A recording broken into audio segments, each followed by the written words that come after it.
Assalamu alaikum. Good morning to everybody.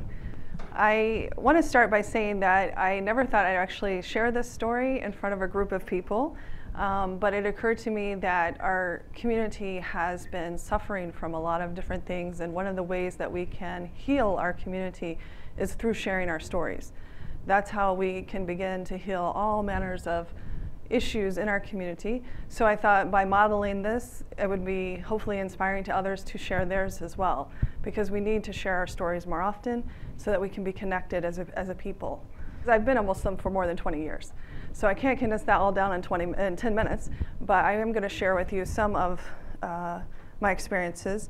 I want to first tell you that as a convert, I wasn't co-opted into Islam through a relationship. I became a Muslim through my study of Islam. It was finding peace within the theology of Islam that brought me to Islam. Despite that, the politics of my skin, I have been placed on an island of nowhere is what I call it. What I quickly discovered is that my skin spoke for me before I spoke. And to different people, this meant different things. So for some people, it meant commodification. For example, oh wow, a white person became Muslim, so we've arrived, or we have confirmation that Islam is for real because a white person became a Muslim. Or for some people it was like, all white people are evil, and so this is our opportunity to sort of let out all our feelings about that, because now we have access to somebody who we can share those feelings with. And then even to some others, it was about cultural stories of their own about the importance of the color of one's skin, whether they're light or dark. And so we become, baby making machines for transcending that, issue of lightness, so we can make people's babies lighter. And, so there are a lot of issues that came up, and that momentary peace that I felt when I converted was gone pretty instantaneously by all the projected issues that were coming out of the community. But as a result of that, what happens is, we hear all the time about how our veils kind of sometimes speak for us and make us sort of invisible to our characters, our values, our skills, what we bring to the table. But so for the white convert, so does their skin. We kind of become white, and that's all people see until they get to know us. When people get to know me, they tend to think that I identify with the other, but before that, it's kind of, you're white. And the same is pretty much true for my male counterparts from what I've observed. The only difference is they have one distinct advantage. They're white and male, and for some reason, that puts them in a better place where no matter what their skill set is, it's somehow inflated. They could be the last person graduating in their class, but because of their whiteness, they're seen as having more skills than other people who actually have better skill sets, who may not be white. Where did this take me? Well, back in 1992, when I took my Shahada, I was still a teenager. And so this impacted me pretty heavily as a teenager, because as we know, teenage brains are not fully developed. And although I was a teen, I was bombarded with the ignorant projections of the dominant culture. So all of a sudden, I found myself in this space where I had a duality of both of dealing with what was going on in the dominant culture and within our community. So some of the things that I experienced from the dominant culture were, for example, about 3 months into my conversion, I started wearing hijab. And for the first 2 weeks, I was like, oh Allah, you really have given me a test here, because the things that occurred were just fantastical. I mean, people were literally crossing the street to say things to me about my hijab. So, some people would be driving by and call me a sand nigger. Some people would come up to me and say, nice headgear. Eventually, one day, some teenage boys were driving by as I was walking to the library, and they were like, hey, angel of death. And I had reached my point of what I could tolerate with all this name calling, because, names can hurt, and eventually they can bother you. So I thought about what the Prophet said about what we can do in terms of our, revenge. We can't do anything that's worse, but we can, do something that, as long as it's not worse. And so I kind of gave them a bird, and that was, I regretted that later. I felt kind of badly about it, but, at the time I was kind of at my limit, and I needed to like express myself. It then, continued on. It was, it was a real change, because when you're used to being a part of the dominant culture and you're not questioned about what you do, and then you become an other, and you start to realize that other people have another experience, and that experience is constantly being scrutinized and questioned about every decision, everything you do. Let me just say, as a testament to how difficult this experience was for me, I had a situation in one of my Arabic classes where there was a Jewish girl in my class, and it was a time when I was trying to go through putting on my veil. And so I would wear it for a couple days a week, and then I wouldn't wear it for a couple days, because I was trying to figure out how to do this. It was really hard to make that transition when you get so much validation in society from being seen as a woman. It was hard to make that transition into hijab. So this Jewish girl in my class outed me one day in front of everyone and says, "So are you going to do this thing or not?" Right?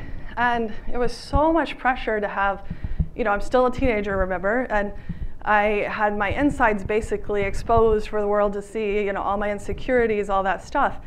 And what was interesting about that is not really that event itself, but what happened after that.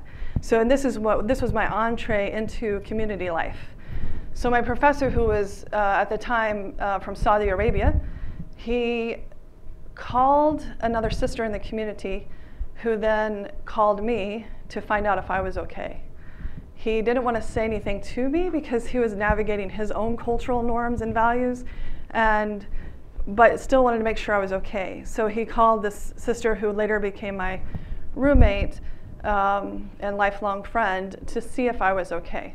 And this started a positive experience with the community, whereas he then sort of took me in his family in a way to give me a sense of tribe, because I was out there alone.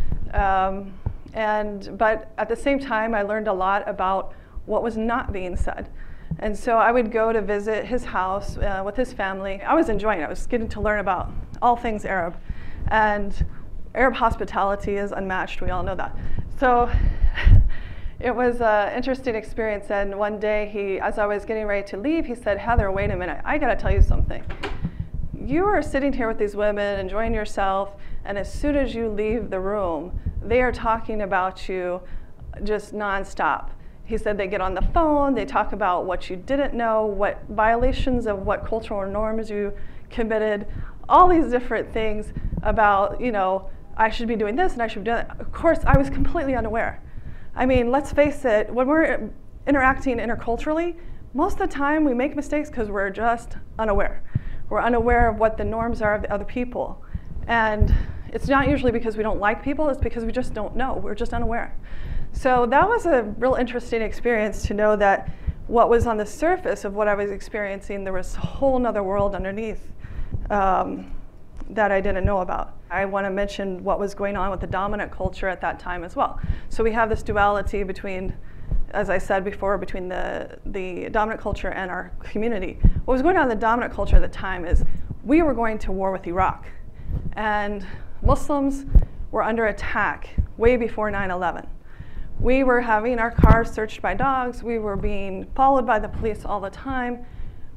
These things were a daily event in our lives, even and I was going to school at that time in rural Bloomington, Indiana, where you would think, why would there be any need to have people followed? I mean, we were being told that we were being followed by the FBI. And this was before the days of CARE. Thank God we have CARE now, because we didn't have anybody to go to then to say, hey, help us out. Although we did try to form little groups to respond to articles in the news and things like that, but they were just little groups with no power. What we saw was that the community itself was running parallel with its own racial and ethnocentric issues and a social microcosm. And it wasn't PC really to talk about that then. It's not really PC to talk about it now, but we need to talk about it. And what I started to see was that I had left a dominant culture that proposed, white hegemony, which I wanted to get away from. And one of the things that I liked about Islam was that one person is not superior to another. But then I came into a community where it had its own structure, just like the dominant culture, where Arab was at the top of the pyramid, and then there were other gradations falling beneath it. This was problematic, and I got a real serious wake-up call to this when I decided to marry my husband. For those of you who don't know, my husband is African American, and when I chose to marry him, all of my Arab friends that I had been friends with I was Muslim for about 2 years before I got married, they fled. They were upset with me because I did not choose to marry an Arab. I was supposed to marry an Arab. And my husband's mosque, where he went, the women were upset with him as well.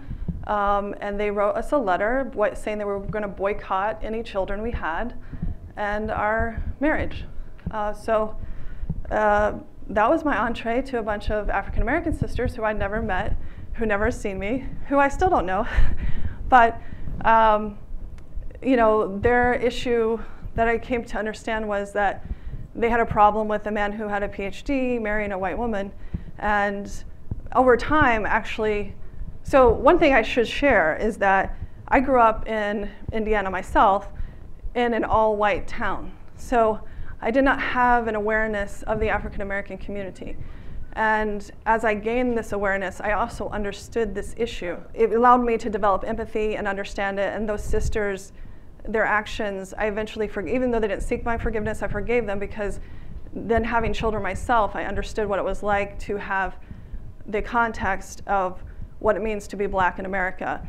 My biracial children, my multi-ethnic stepchildren have confronted many of these issues, and so I've got to see them firsthand. There are several silver linings to this, namely that I've been blessed to come in contact with a lot of different cultures and learn about them and raise my awareness.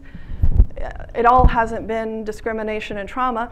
I have, you know, this year I earned an award, you know, as a global scholar for my impact on the world of psychology, and Monday is my 21st anniversary, so all those people who weren't in favor of that marriage, it actually worked out pretty well.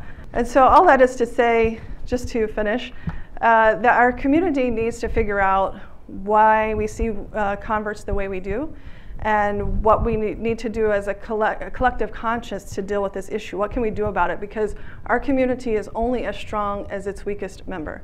And so we really need to have more dialogue and think about this and share our stories, because I'm sure all of us have something that will connect with the other. Thank you.